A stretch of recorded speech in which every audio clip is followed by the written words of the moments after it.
Hello everyone, my name is Legendary Gamer, and today I'm here to talk about the exotic weapon that I'm holding in my hand. Yes, the exotic hand cannon, the overpowered hand cannon, the Thorn. Now, if you don't know how I got this, which if you've seen my bounty, if you've seen my video, I got an exotic bounty, then you should know how I got this. But basically, I got this from an exotic bounty. If you don't know what those are, go watch my video called I Got an Exotic Bounty. Not too far away from this one. And basically, I'm here to talk about how the Thorn handles, like how good I think it is, like my opinion on it. Was it worth all of what I went through to get it?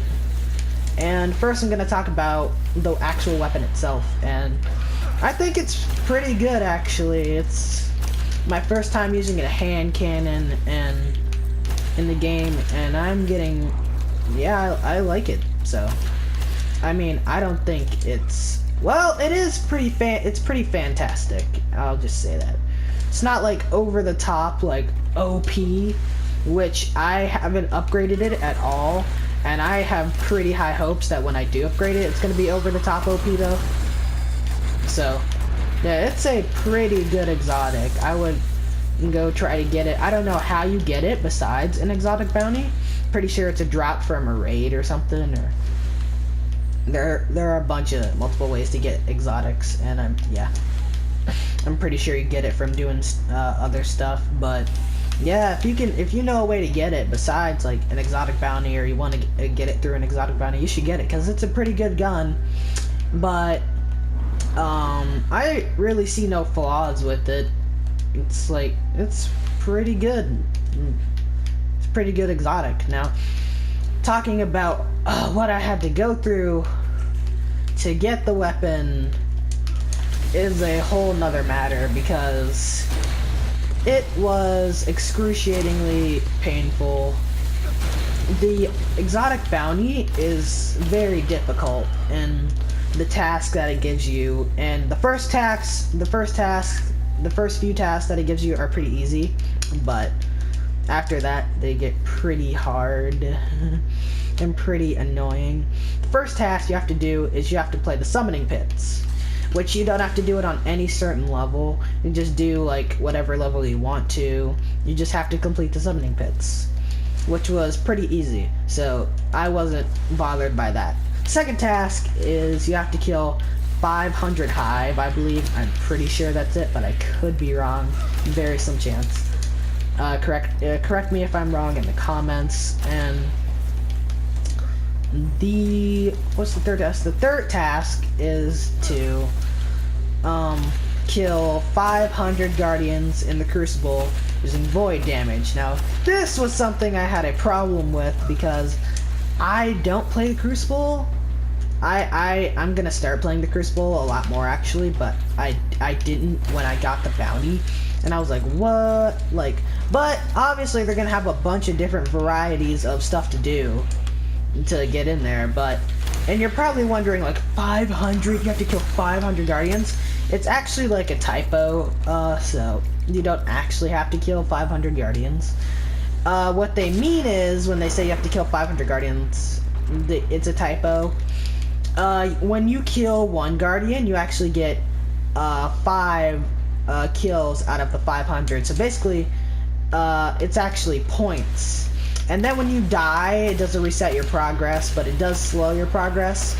So when you kill somebody, it gives you 5 points, and when you die, it takes away 1 to 3 points. And yeah, I think you get more points depending on how you get the kills. Like if you go on kill streaks, I think you'll get more points.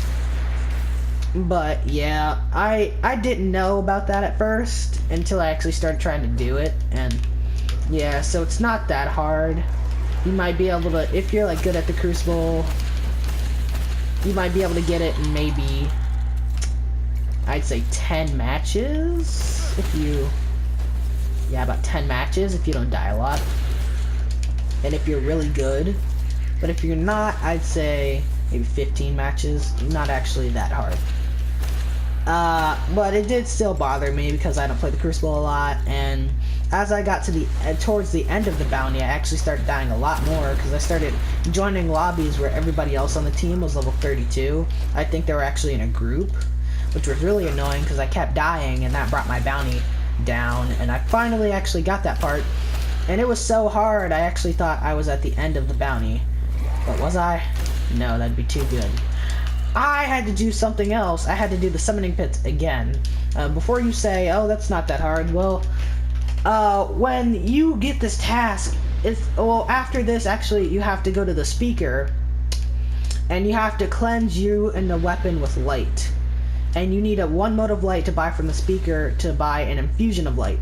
And then you have to go to this special, like, nightfall version of the summoning pits. And like, you're probably saying, how do you go to this like special nightfall version? When you go to the moon, there's gonna be a new there's gonna be a new mission that's on the moon for you that shows up, and it's basically just gonna say level 26, the summoning pits. Now you're probably saying that is a little bit harder because it's 26. Not only that, but it's on epic. And what epic is, it's what they have on the nightfall strike every week, and it's really hard. It makes the enemies more aggressive. It makes it spawn more of them, I think. And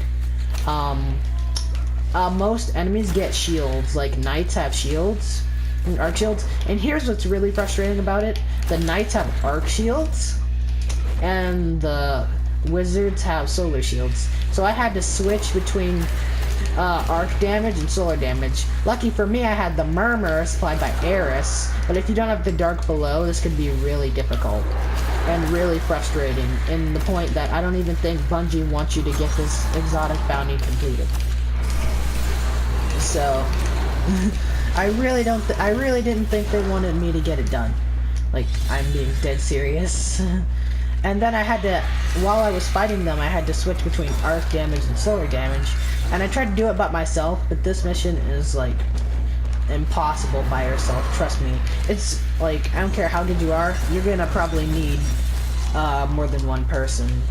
Like, if you're really good, you probably won't need it, but at my level, I could not do it by myself. I had to play with my friend Ice Pirate, and then, even after that, yeah. And it's basically just the regular summoning pits, but when you get to the waves, it spawns a lot more wizards and knights, and they all have shields. And the wizards have solar shields again, and the knights have arc shields, so it's really annoying. And then that's actually the hardest part of the thing, in my opinion, in most people's opinion. And I'm gonna drop this sword because I don't want it. And then you have to go not fight Fogoth. And what do you mean you don't fight Fogoth? That's the final boss. Well, for the mission, you have to not fight Fogoth, but fight everything else.